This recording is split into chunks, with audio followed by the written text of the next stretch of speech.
Vas començar tu primer, no? Sí, jo de petita, com ha dit el Bernat, vaig començar tocant la flauta travessera, va ser la manera d'introduir-me dins aquest món, amb el Patufet i la Jana i els Tres Ossos. 15 anys. Sí que tenia uns 15 o 16 anys.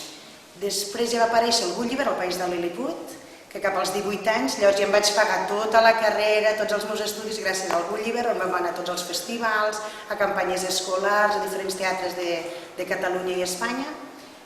I després ja vam fer el Palau de la Música amb el Jan Titella i el Mowgli al Nacional i amb altres festivals. Llavors aquí ja vam anar deixant una mica també el món de la música per incorporar-nos més d'actor titellaire.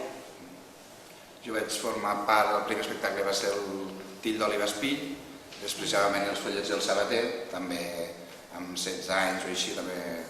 Aquí només formàvem part de manipular i tocar amb el clarinet, en aquest aspecte, i després al Mowgli sí que ja va haver una mica més de feina perquè era una producció més gran, ja fèiem més de titellaire.